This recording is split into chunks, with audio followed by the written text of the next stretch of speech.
Donc on va survoler une notion assez importante d'un CMS tel que Joomla, qui est la notion de template. Donc moi je vais vous montrer quelques petites choses là, vous n'êtes pas obligé de... Vous allez voir un petit peu de code, vite fait, vous allez voir des pages qui peuvent être impressionnantes. Ne retenez pas la partie technique, retenez juste le principe d'un template. Un template, c'est une structure. Ce sont une structure HTML, d'accord?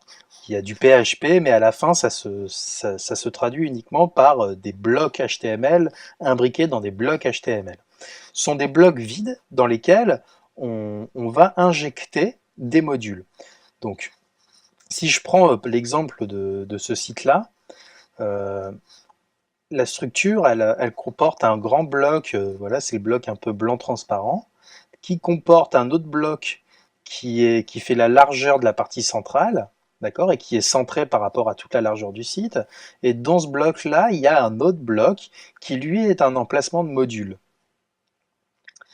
Donc là, vous avez un deuxième emplacement de module, là, un troisième emplacement de module qui est dans un autre sous-bloc qui, lui, est configuré pour être affiché en noir. En dessous, le diaporama, c'est un autre emplacement de module, et ainsi de suite. Ces emplacements de modules, quand on crée un template, c'est-à-dire cette fameuse structure de boîte imbriquée dans des boîtes, on leur donne un nom. Pour qu'ensuite, dans la partie back-office de Joomla, on puisse venir injecter des modules, c'est-à-dire on injecte du code hein, à certains endroits sur certaines pages. Donc, juste pour illustrer à quoi ressemble un template quand on code, voilà, donc c'est un fichier PHP qui possède, vous voyez la balise body, qui si on va tout en bas, on va la voir se fermer ici, et c'est un ensemble de code PHP qui pose des conditions et qui dit si telle condition est remplie, tu m'affiches tel bloc HTML, voilà, ça peut paraître, voilà, c'est complexe, hein, mais vous aurez jamais à, sauf si vous le souhaitez, vous aurez jamais à éditer le code du template.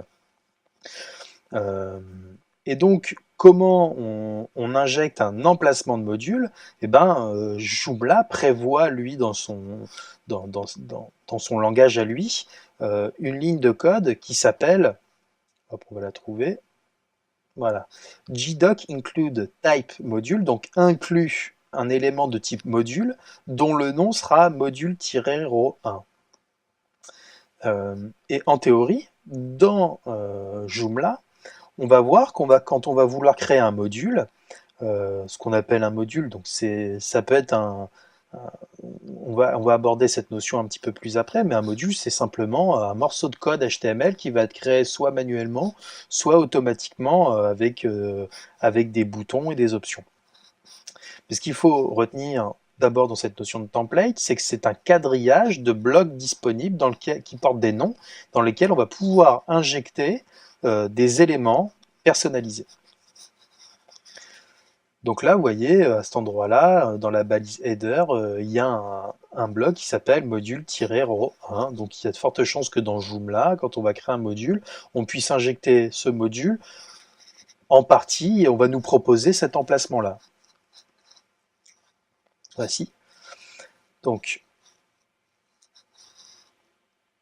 si vous voulez voir un petit peu quel est le résultat, voilà, on utilise Firebug.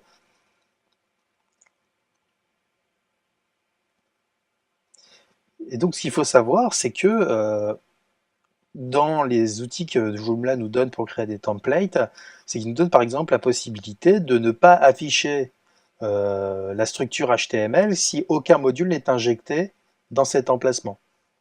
Donc par exemple, on a vu module-row 1, mais si on n'a aucun module qui a été injecté sur cette page en module-row 1, toute la structure HTML qui est censée contenir ce module ne s'affiche pas. C'est un chargement conditionnel. Donc y a pas, c'est vraiment histoire de comprendre qu'en fait, à un moment donné, vous aurez, si vous voulez, vous aurez même pas besoin de créer de nouveaux modules. Ça dépendra vraiment de vous. Mais si vous êtes amené à vouloir créer un module et le mettre à un endroit, c'est quand même utile de connaître comment un template fonctionne, c'est-à-dire qu'il y a des emplacements. Alors, On peut parcourir, si vous voulez, le template hein, de ce site de base. Vous avez,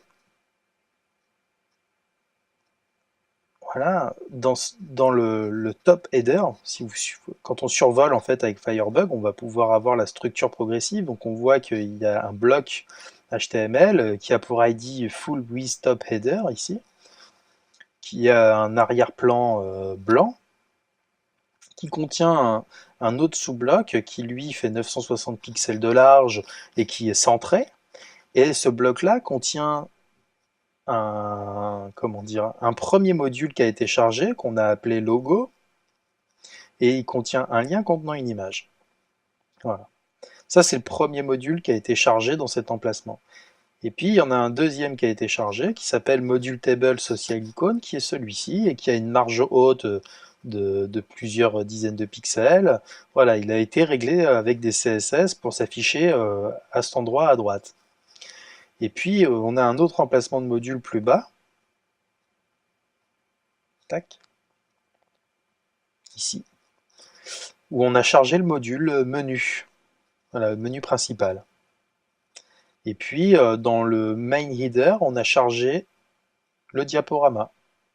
Le diaporama et les 3 blocs en dessous.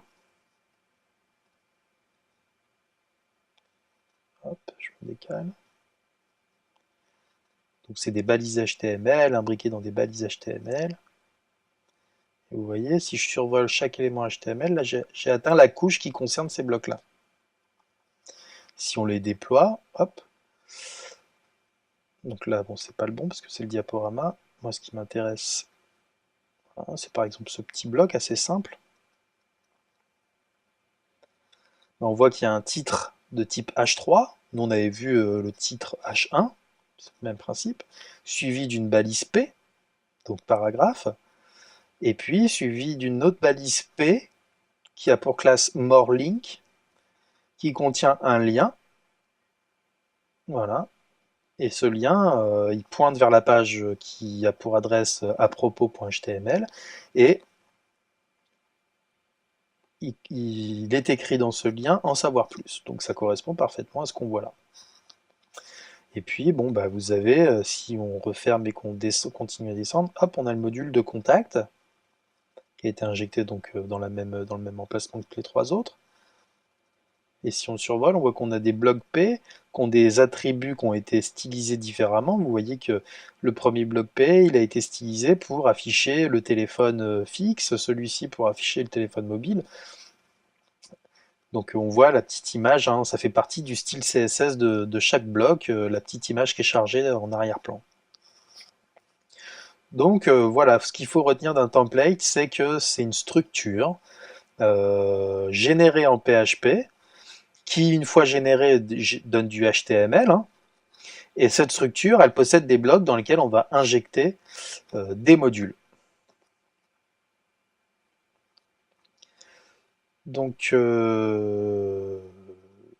voici pour la démonstration du template, et maintenant il me semble qu'il n'y a plus grand chose de technique à aborder d'un point de vue code. C'était je crois le dernier point un petit peu technique.